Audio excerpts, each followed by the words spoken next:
بسم الله الرحمن الرحيم الحمد لله رب العالمين والصلاة والسلام على سيدنا ومولانا محمد وعلى آل سيدنا ومولانا محمد وبارك وسلم.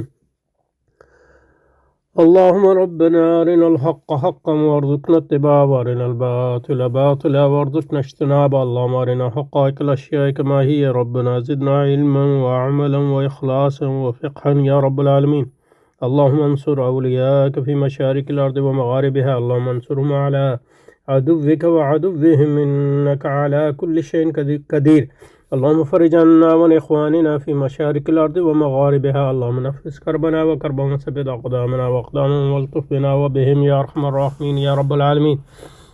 وصل وسلم على سيدنا ومولانا محمد وعلى آل سيدنا ومولانا محمد وبارك وسلم وصل عليه. سبحان ربك رب العزة عما يصفون وسلام على المرسلين والحمد لله رب العالمين برحمتك يا أرحم الراحمين آمين آمین یا رب العالمین.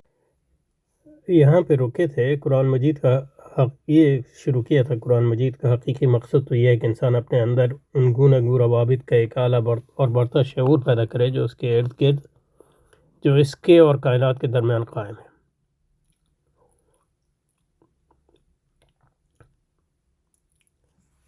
اور یہ بات بنیادی طور پہ صحیح ہے اگر اس کو صحیح طور پہ سمجھا جائے.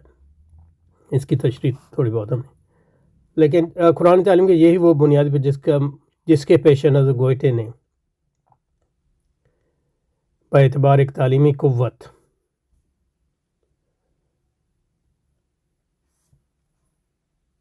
اسلام پر من حیث الکل تبصرہ کرتے ہوئے اکرمن سے کہا تھا کہ تم نے دیکھا اس تعلیم میں کوئی خامی نہیں، ہمارا کوئی نظام اور ہم ہی پر کیا موقوف ہے، کوئی بھی انسان اس سے ایک قدم آگے نہیں بڑھ سکتا.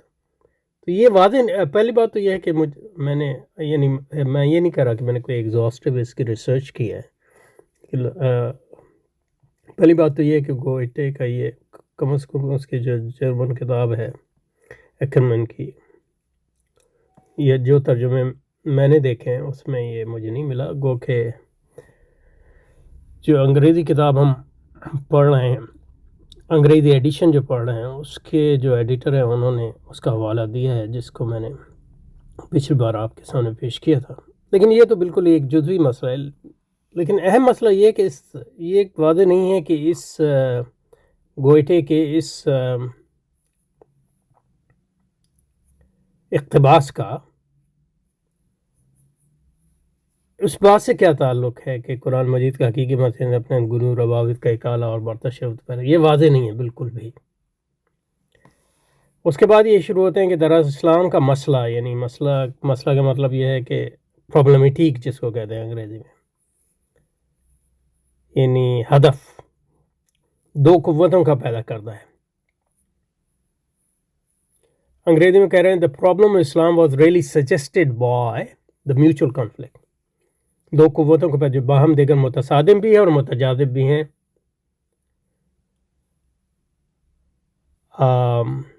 اور وہ جو قوتیں ہیں، دو قوتیں ہیں جو متصادم بھی ہیں متجاذب ہیں، ایک تو وہ مذہب کی ہے اور دوسری تہذیب کی. تو یہاں وہ مذہب اور یہاں تمدن انہوں نے ترجمہ کیا. تو مذہب کو یہاں لے رہے ہیں وہ، جیسا کہ آگے جو گفتگو کریں گے اس سے واضح ہوگا. اس پہ ہم نے پچھلی بار گفتگو کی ہے کہ تہذیب اور مذہب کے درمیان یہ جو دوئی ہے، یہ اسی وقت پیدا ہوتی ہے جب مذہب کو جو ہے آپ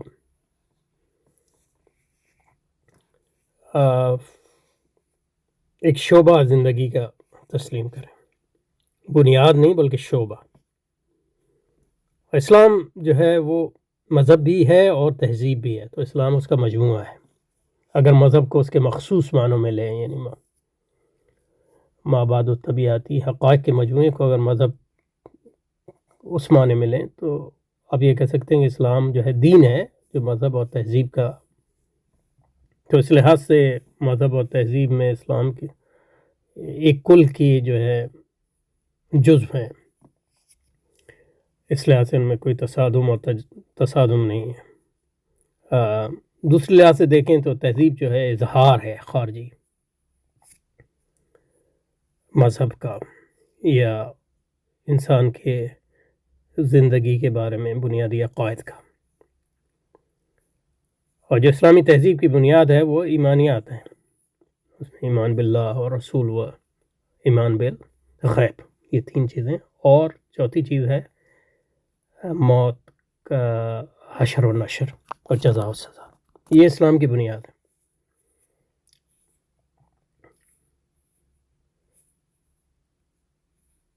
تو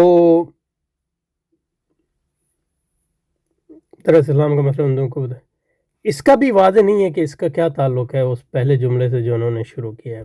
کما ایک لحاظ سے آپ کہہ سکتے ہیں کہ کیونکہ تہذیب جو ہے وہ تعلقات کا ایک نظام ہے، اس لحاظ سے اس کا تعلق ایک بنتا ہے۔ بہرحال اب جو اس کی مثال دے رہے ہیں مسیحیت کے ذریعے، اس سے واضح ہوتا ہے کہ ان کی مذہب سے مراد کیا ہے۔ مذہب سے مراد ان کی جو ہے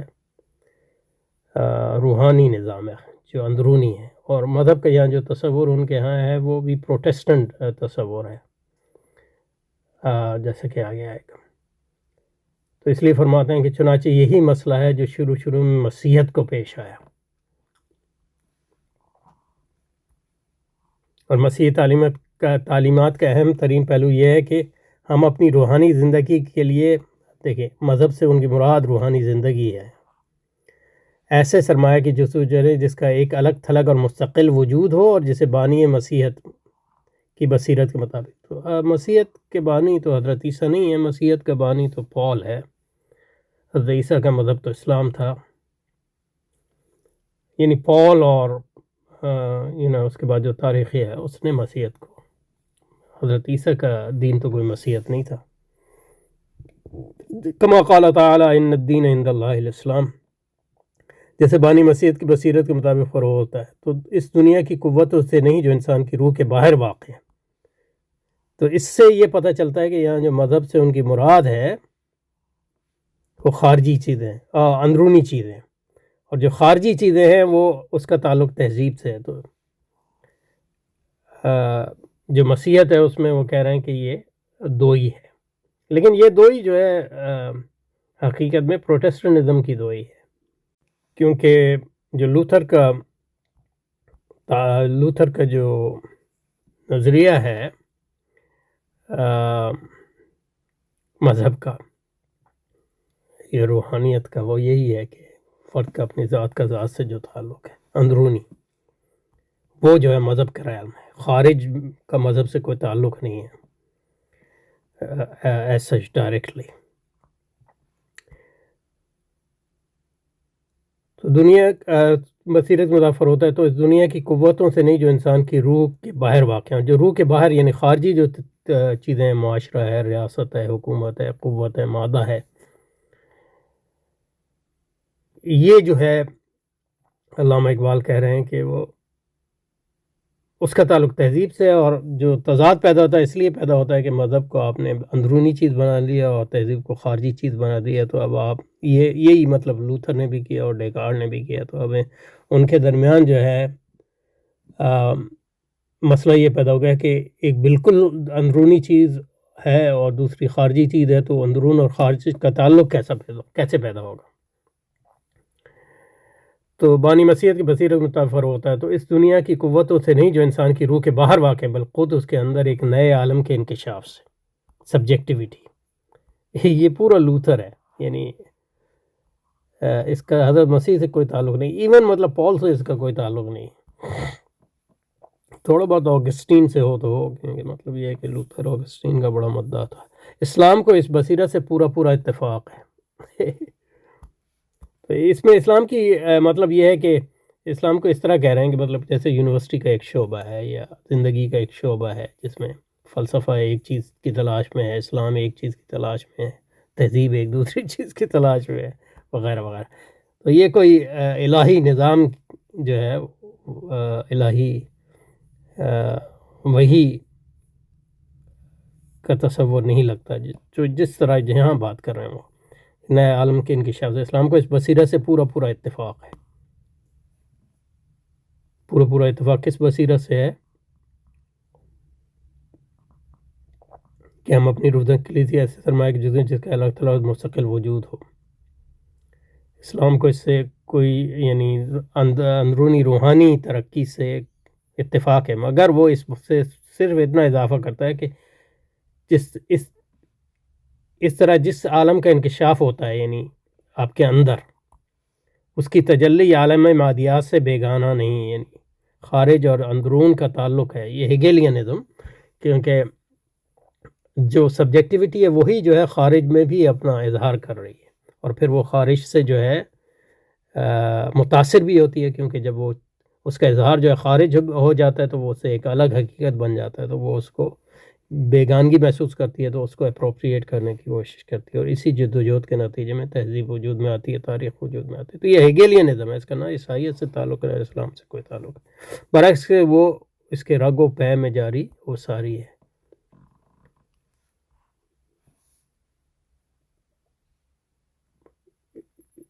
وہ اس طرح اضافہ کرتا ہے کہ عالم مادیات سے بیگانہ نہیں، برعکس کہ وہ اس کے رگ و پے میں جاری، عالم مادیات اس کے رگ و پے میں جاری ہے، اور عالم مادیات میں روحانیت یا سبجیکٹیوٹی جو ہے جاری ہے، وہ ساری ہے۔ ملاحظہ و تصریح کاف آخری بحث میں، ٹھیک ہے، کیا کہہ رہے ہیں؟ تصریح کاف بھی ان کی دیکھ لیتے ہیں۔ تصریح کاف میں فرماتے ہیں عالم مادی اور عالم روحانی کی تجلی سے بیگانہ، یہ اسلام کا موقف ہے۔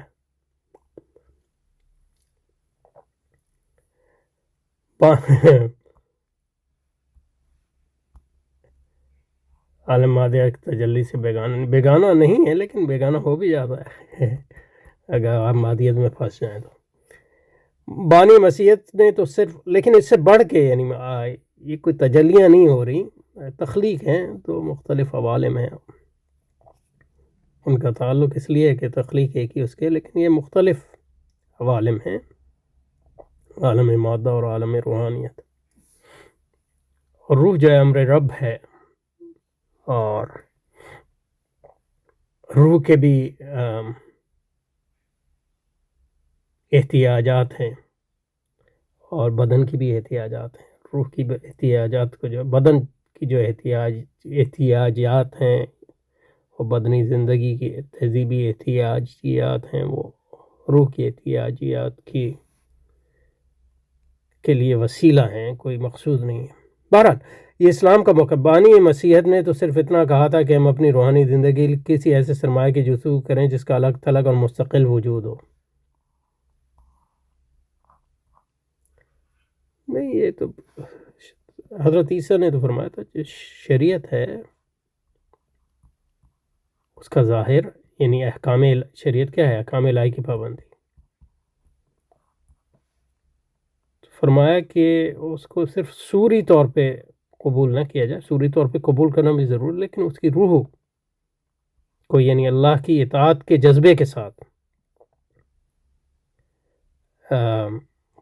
قبول کیا جائے۔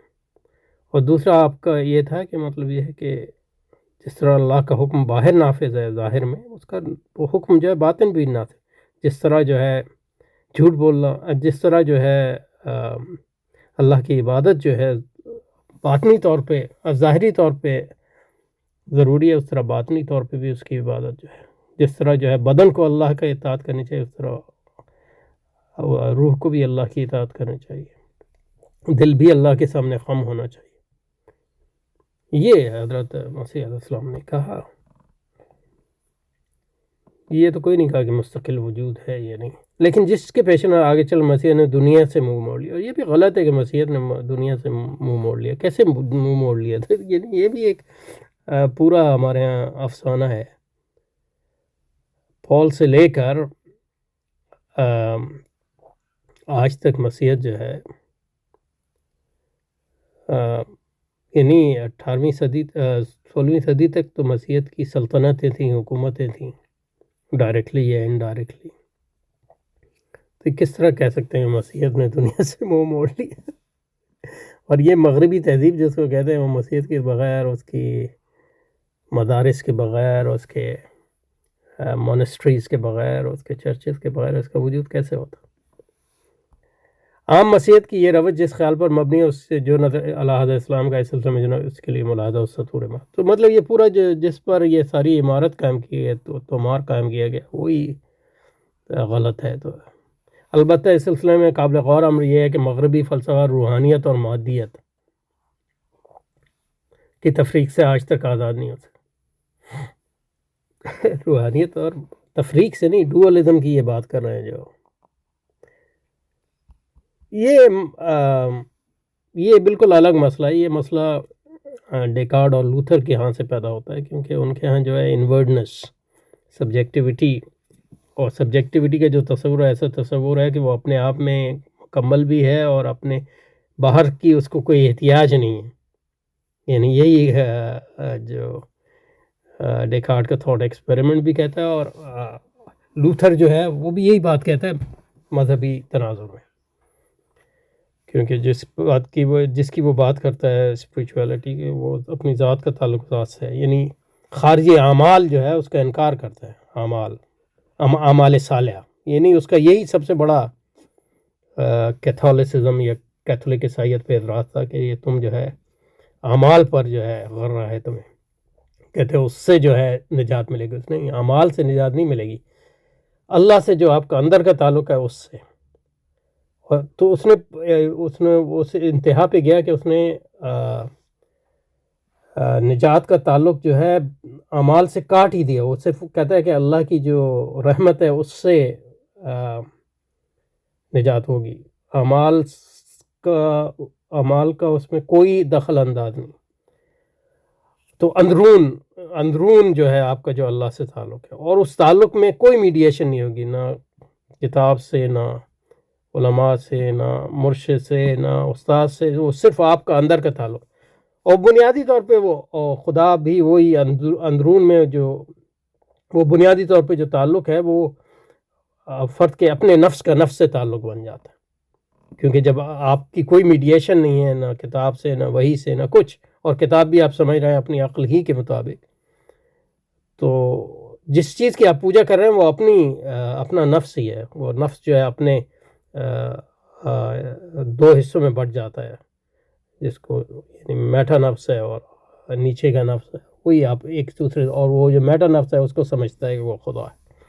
تو وہ اس بند کمرے سے باہر کیسے نکلے گا جب آپ نے میڈیشن کو بھی ختم کر دیا، آپ نے جب نے خارجی اعمال کے اثر کو۔ تو یہ ڈیکارڈ اور لوتھر ہے، اس کا تعلق عیسائی تاریخ سے ہے، نہ کوئی مغربی فلسفے سے ہے سچ۔ اس سے پھر مطلب فلسفیانہ سطح پہ باہر نکلنے کی تفریق سے آزاد نہیں ہو سکا، لیکن یہ کہ یہ ایک اسٹریم ہے، باقی دوسری اسٹریمز ہیں جیسے مطلب ہیگل کے ہاں ہیں، آلدو وہ سبجیکٹیوٹی ہے، لیکن وہ سبجیکٹیوٹی ریٹ ایٹ لارج ہے، یعنی وہ روح کائنات ہے جس کے ہم سب حصے ہیں، تو مطلب خارج کوئی ہے ہی نہیں ہے سچ، خارج بھی اندرون بن گیا۔ یعنی ہیگل نے جو کیا ہے وہ یہ کیا ہے کہ اس لیے مطلب ہیگل بھی لوتھر اور ڈیکارڈ کا شاگرد ہے ان معنوں میں۔ بہرحال تو لیکن اس کا عیسائیت سے کوئی تعلق نہیں، اور حقیقی جو تہذیب ہے اس سے بھی کوئی تعلق نہیں، ایک فلسفیانہ مسئلہ ہے۔ دوسری بات یہ کہ روحانیت اور مادیت کوئی یہ چیز ان کا نہیں ہے کہ روحانیت بھی دو قسم کی ہے، رحمانی روحانیت اور شیطانی، اور جو شیطانی روحانیت ہے وہ بنیادی طور پہ نفسانیت ہوتی ہے، لیکن اس کا بھی ملائے اعلیٰ سے ایک تعلق ہوتا ہے، لیکن وہ ملائے اعلیٰ سے نہیں، عالم غیب سے، لیکن وہ عالم غیب جو ہے کہ اس حصے سے جو شیاطین کے قبضے میں، تو وہ شیاطین جو ہے ان کے بڑے بڑے مفکرین کو بھی وہی کرتے ہیں، تو یہی تو اس لیے تو کہنے کا مطلب یہ دو چیزیں، حتیٰ کہ تہذیب و تمدن یعنی انسان کے حیات عملی میں تو یہ تفریق اور زیادہ سختی سے قائم نہیں، یعنی قائم ہے یا نہیں ہے اس کا، اور ڈیکارڈ اور لوتھر کا اثر کتنا ہے تہذیب وغیرہ پہ، لیکن یہ کہ